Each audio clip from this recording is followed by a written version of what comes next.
हाँ मेरे प्रिय छात्रों, आज हम लोग क्लास 6 संस्कृत के विषय में चर्चा करेंगे। क्लास 6 जिसके विषय में आज हम लोग चर्चा करेंगे, जिस प्रकार से संस्कृत सब्जेक्ट क्या है, संस्कृत सब्जेक्ट है संस्कृत, संस्कृत के मुख्य बिंदुओं को हम समझेंगे तथा जानेंगे।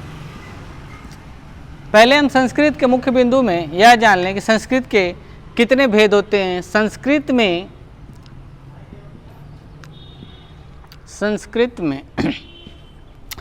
वचन कितने प्रकार के होते हैं, वचन कितने प्रकार के होते हैं, कितने प्रकार के होते हैं। देखिए हिंदी के और संस्कृत की तुलना हम एक साथ नहीं कर सकते या एक साथ हम जोड़ नहीं सकते हैं।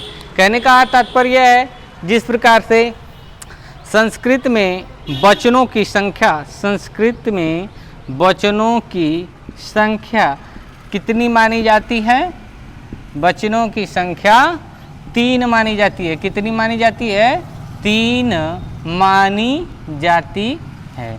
कौन कौन सी 3 मानी जाती है, वो कौन कौन सी हैं? पहला एक वचन, दूसरा 2 वचन या द्विवचन, 2 वचन या द्वितीय वचन, तीसरा बहुवचन का नाम दिया जाता है। बहुवचन का नाम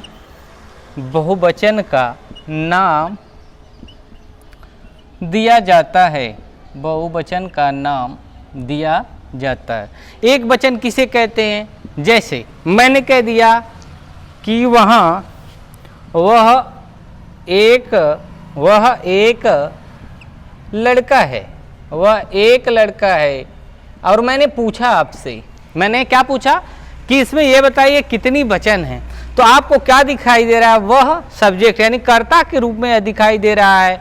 यहाँ पर आपको क्या मिल गया? एक वचन। वचन अर्थात लड़कों की संख्या कितनी है? 1 है, इसलिए क्या हो गया? एक वचन हो गया।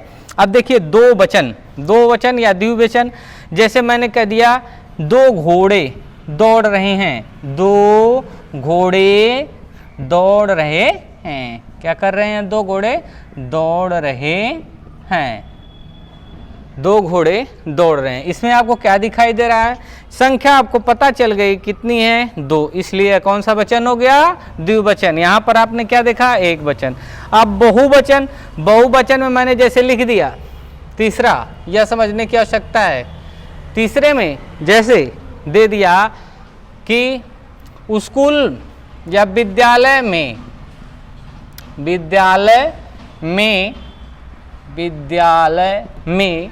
बहुत सारे बच्चे खेल रहे हैं, बहुत सारे बच्चे खेल रहे हैं। इसमें अब क्या दिखाई दे रहा है कि ढेर सारी वस्तुएं जो दिखाई देती हैं, जिसमें बहुत सारे लोग हों, संख्या हो, वह सब क्या कहलाते हैं? बहुवचन कहलाते हैं। इतनी बात आप लोगों को समझ में आई। अब थोड़ा सा या मुख्य बिंदु अगर आप लोगों को नहीं समझ में आया तो इसके बारे में हम आगे की कक्षा में चर्चा भी करेंगे। देखिए इसके बाद हम लोग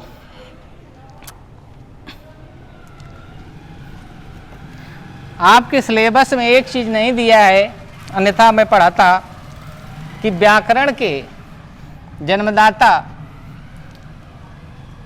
पाणिनि महोदय को माना जाता है। संस्कृत में व्याकरण के जो जन्मदाता माने जाते हैं, कौन महोदय माने जाते हैं?